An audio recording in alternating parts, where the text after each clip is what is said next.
Sir அப்படியே வந்துருங்க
அவர் அந்த வார்டுக்கு இப்போ தான் ஷிஃப்ட் ஆனார். நீங்கள் வந்த வார்டு கிரவுண்ட் ஃப்ளோர்லேருந்து ஷிஃப்ட் ஆகிட்டாங்க. நாங்கள் 16 வார்டுக்கு போயிட்டாங்க sir.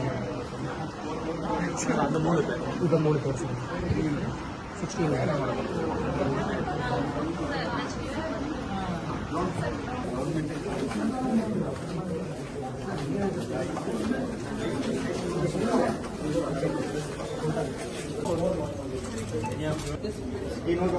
Please help me. No, sir. Patient photos are not available. We do not permit that.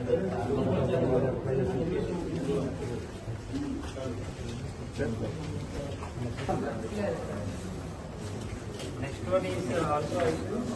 Yes, sir. The next ICU is upstairs. 41 ward. Directly above 2. I have asked security department. We can use the same gear now. We are not trying.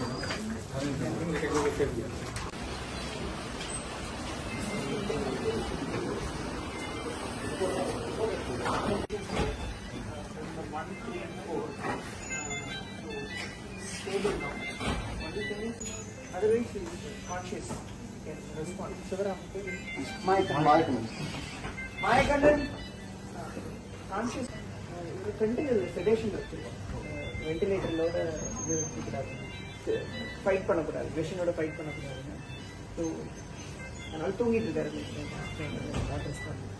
Yesudas sensor எல்லாம் நல்லா இருக்கு. Mission இருக்கு. ஸ்டேபிளா இருக்கு. Human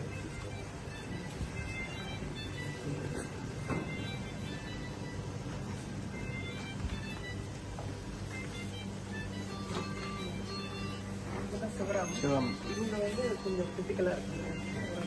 BP வந்து கொஞ்சம் கம்மியாக இருந்துச்சு. அந்த பிபி இன்க்ரீஸ் பண்ணுறதுக்கான மெடிசன் போட்ட பிறகு இப்போ கொஞ்சம் பரவாயில்லையா இருக்கு. பட் இல்லை சிசி கீழே சிசியில் ஒரு 3 பேர் கீழே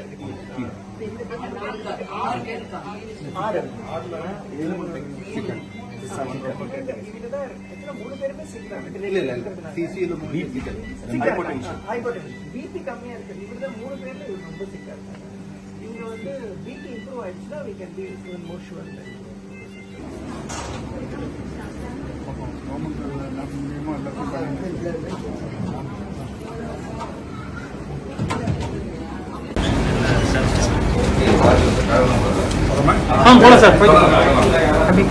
கடந்த 2 நாட்களுக்கு முன்னால் கள்ளக்குறிச்சியில் நடைபெற்ற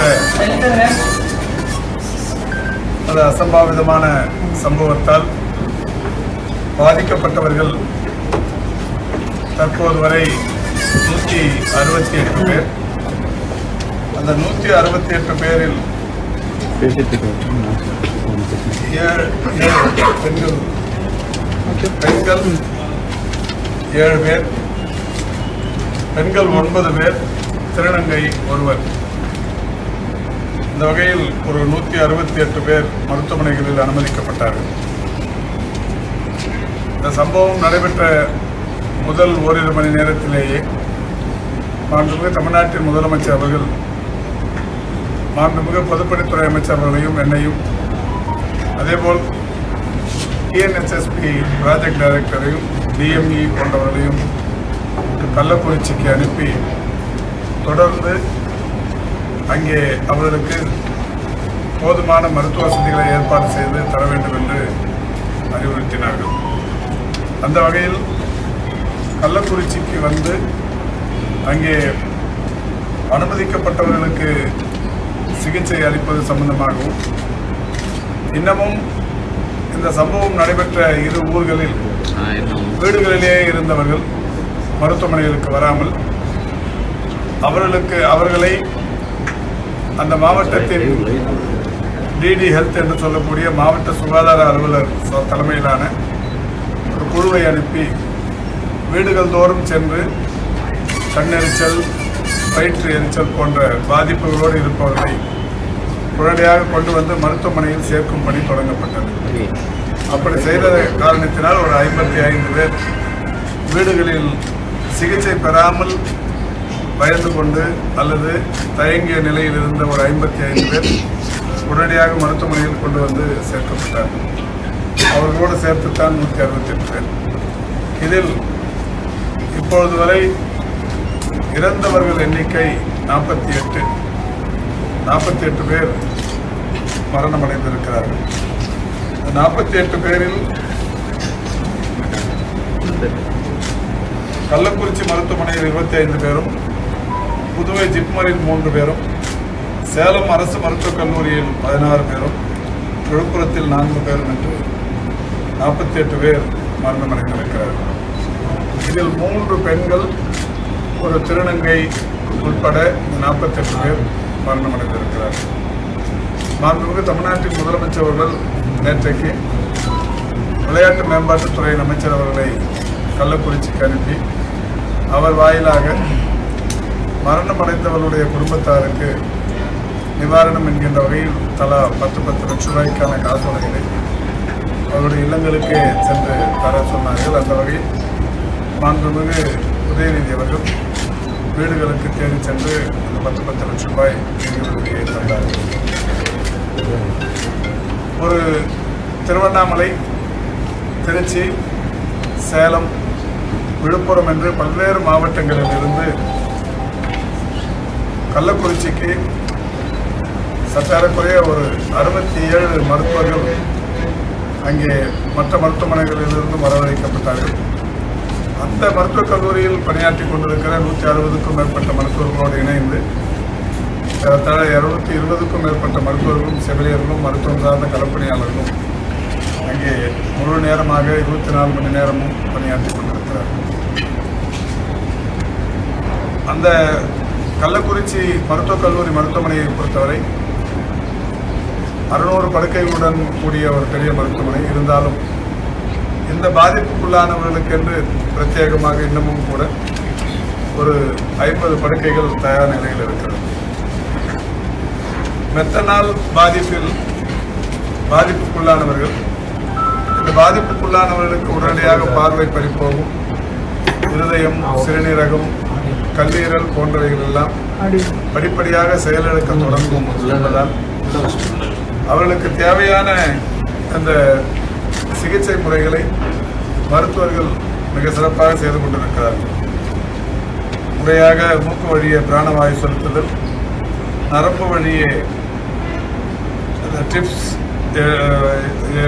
செலுத்துதல், எத்தனால் ஊசி முதல் 1 மணி நேரத்துக்கு ஒன்று, பிறகு ஒவ்வொரு மணி நேரத்திற்கும் 1 ml என்கின்ற வகையிலான எத்தனால் ஊசி, லியூகோவிரின் என்கின்ற ஒரு 10 mg ஊசியை நரம்பு வழியாக 6 மணி நேரத்துக்கு ஒரு முறை செலுத்துவது, இரத்த சீரகத்தில் உள்ள பைகார்போனேட் அளவினை சரி செய்ய சோடா பைகார்போனேட் ஊசி செலுத்துதல், ஹீமோடயாலிசிஸ் செய்தல், பேண்டோபிரசோல் ஊசி போடுதல், செயற்கை சுவாசம் அளிப்பதற்கு வெண்டிலேட்டர் சிகிச்சை அளித்தல் என்று பல்வேறு வகையான சிகிச்சைகளும் தொடர்ச்சியாக வழங்கப்பட்டுக் கொண்டிருக்கிறது.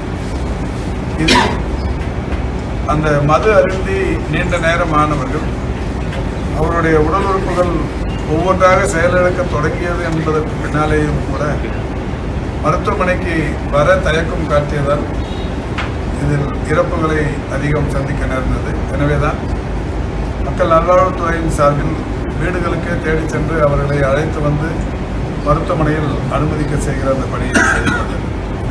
இங்கேயும் கூட புதுவையை பொறுத்தவரை 8 பேர் ஸ்டேபிள் நிலையிலும் இன்னொரு 8 பேர் கிரிட்டிக்கல் ஸ்டேஜிலும் அனுமதிக்கப்பட்டிருக்கிறார்கள்.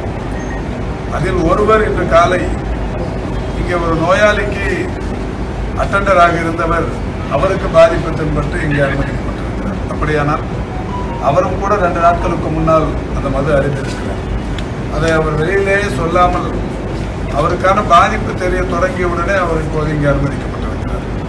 எனவே புதுவையை பொறுத்தவரை ஜிப்மர் மருத்துவமனையை பொறுத்தவரை ஒரு 9 பேர் கிரிட்டிக்கல் வார்டிலும் 8 பேர் பொது வார்டிலும் அனுமதிக்கப்பட்டு மிக சிறப்பாக சிகிச்சை பெற்று வருகிறார்கள்.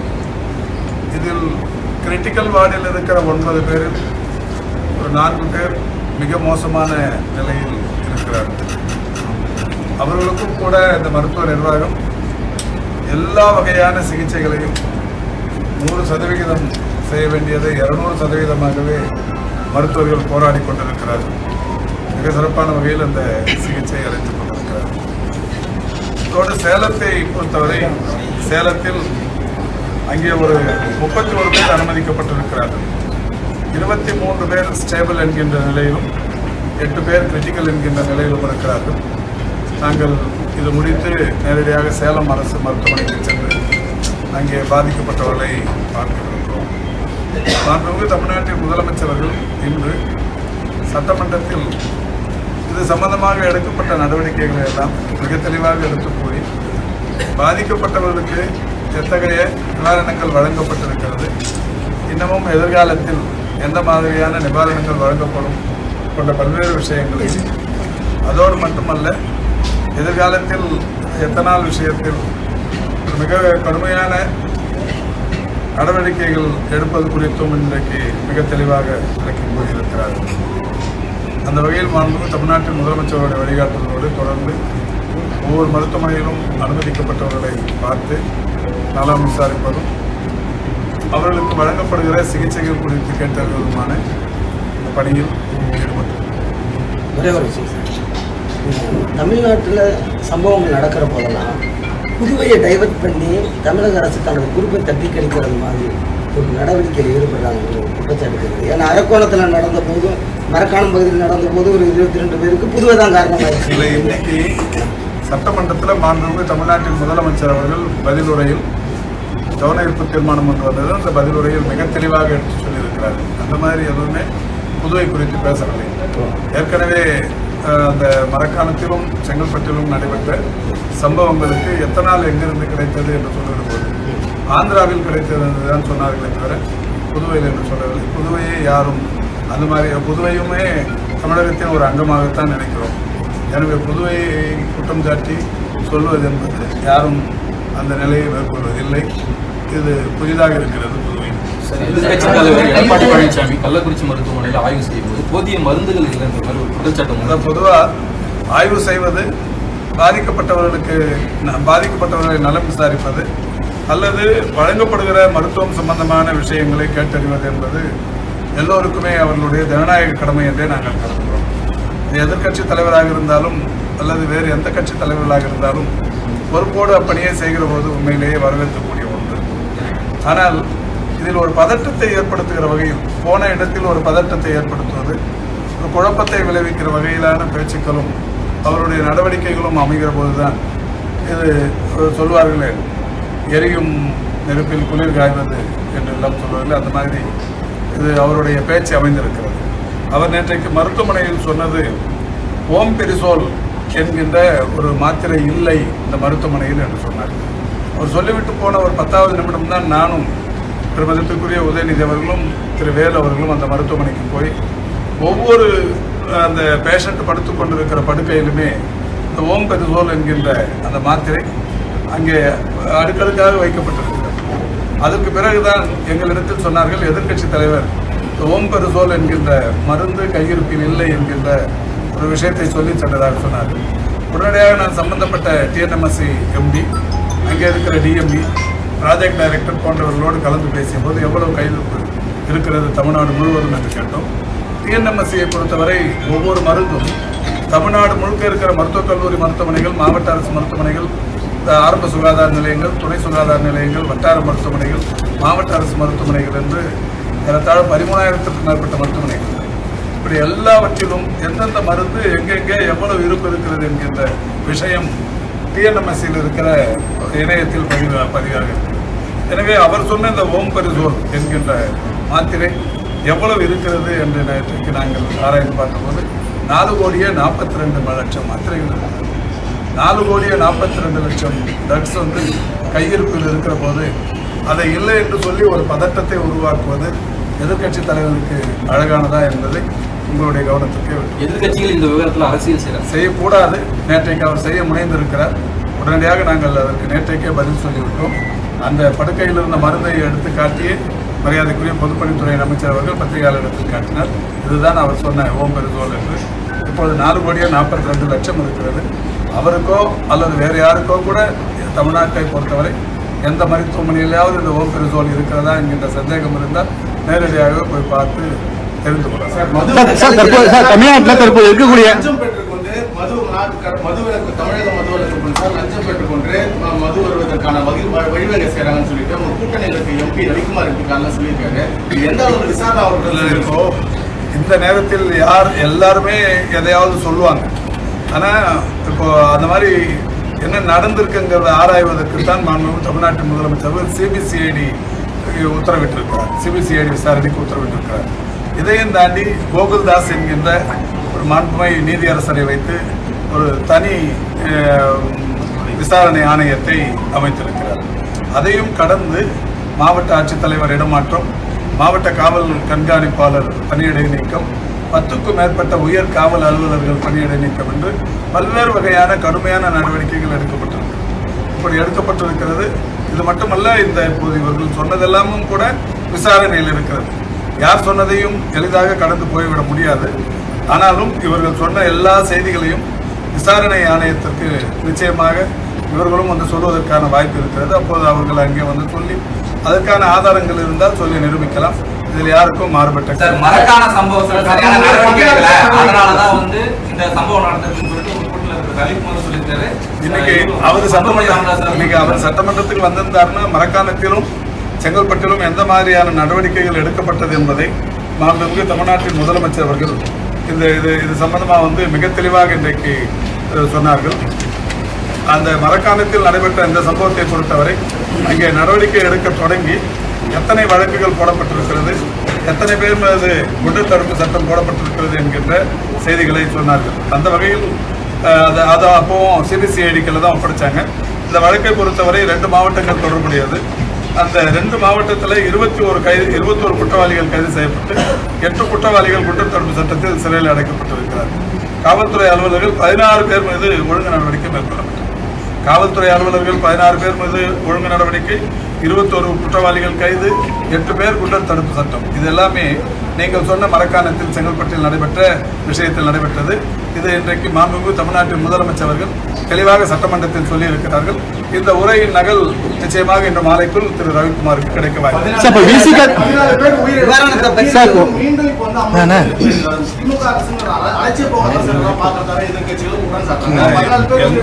எல்லா கட்சிகளுக்கும் குற்றம் சாட்டுவதற்கு உரிமை இருக்கிறது. ஆனால் இது நேரடியாக ஒரு ஆட்சிக்கும் இதற்குமான தொடர்பு என்ன என்பதை நியாயமா மனசாட்சி உள்ளவர்கள் அது பார்க்கணும். இன்னொன்று, இது இப்போ மட்டும்தான் நான் இதை நியாயப்படுத்துவதற்காக சொல்லவே இல்லை. என்னிடத்தில் கடந்த 10 ஆண்டுகளில் மட்டுமே நடைபெற்ற இது மாதிரியான விஷச்சாராய சாவுகள் பட்டியல் என்னிடத்தில் இருக்கிறது. என் கையில் இருக்கிறத காட்டிலும் பத்திரிகையாளர்களிடத்தில் உங்களிடத்திலும் கூட இருக்கும். அதை நீங்கள் கையில் எடுத்து வச்சுட்டு கம்பேர் பண்ணி பார்த்துங்க. நான் திரும்ப அதை போய் இந்த மாநிலத்தில் இவ்வளோ நடந்தது, இல்லை இங்கேயே இதெல்லாம் நடந்தது. 2001 இதே கடலூர் மாவட்டம் பண்டூட்டியில் 53 பேர் இறந்திருக்கிறார்கள். ஜெயலலிதா அம்மையார் முதலமைச்சராக இருந்தபோது 200 பேருடைய பார்வை பறிபோகி இருக்கிறது. இதெல்லாம் வந்து நான் இது அதாவது இந்த ஏட்டிக்கு போட்டின்னு சொல்லுவாங்கல்ல, அதுக்காக சொல்ல வரல. இதை நாங்கள் சொல்லவும் இல்லை, இந்த மாதிரி கம்பேரிசனே சொல்லலை. குஜராத்தில் மட்டும் கடந்த 7 ஆண்டுகளில் இது மாதிரி 8-9 சம்பவங்கள் நடைபெற்றது. ஒவ்வொரு முறையும் 100க்கும் மேற்பட்டவர்கள் தான். அதனால இப்போ அது வந்து அந்த மாநிலத்து முதல்வர் யாரும் பதவி விலகணும்னு சொல்லலை. 2001 யாரும் ஜெயலலிதாவை பதவி விலகணும்னு சொல்லலை. ஆனால் இன்னைக்கு இந்த சம்பவத்தை வச்சு அரசியல் பண்ற எடப்பாடி பழனிசாமி தான் இது மாதிரியான ஒரு ரொம்ப மோசமான அரசியலை கையில் எடுத்துருக்கு. குடிச்சவங்களுக்கு இவ்வளவு பெரிய நிவாரணம் கொடுக்கணுமாங்கிற விமர்சனம் பரவலாக வருது. இவ்வளவு சாகித்ய அகாடமி விருது பெற்ற சொல்றாரு, கொடுக்கலனாலும் விமர்சனம் வருதுல்ல. இப்ப 10 போதாது 25 கொடுன்னு கேட்கறது நீங்க தானே. இப்போ கூட்டணியில் உள்ள கட்சியில் உள்ள திருமாவளவன் வந்து மனிதாபிமான முறையில ஒரு பட்டியல் இனத்தை சார்ந்த மக்கள் பாதிப்புங்கிறது எந்த வகையிலான பாதிப்போ அந்த குடும்பம் வந்து பாதிப்புக்குள்ளாகி இருக்கிறது. குழந்தைகள் வந்து பெரிய அளவிலான பாதிப்புக்குள்ளாக இருக்குது. அதனால தான் மாண்புமிகு முதல்வர் அவர்கள் இந்த குழந்தைகளின் எதிர்காலம், படிப்பு, வேலை வாய்ப்பு, இந்த மாதிரி நிறைய விஷயங்களை இன்னைக்கு சட்டமன்ற கூட்டணி கட்சியில் உள்ள திருமாவளவன் வந்து முழு மதுவிலக்கு அமல்படுத்தணும்னு சொல்லிட்டு கோரிக்கை வச்சிருக்காரு. இது தமிழக அரசு வந்து முழு மதுவிலக்கு அமல்படுத்துறதுக்கு நடவடிக்கை மேற்கொள்ளுமா? இல்ல இது அவருடைய முழு உரிமைங்க. இது சம்பந்தமா இன்னைக்கு மாண்புமிகு முதல்வர் அவர்கள் ஒரு முழு விளக்கத்தை சட்டமன்றத்தில் தெரிவித்திருக்கிறார். அந்த விளக்கத்தை பெருமதிப்பிற்குரிய திருமாவளவன் அவர்கள் நிச்சயம் நிறைவேற்றார்.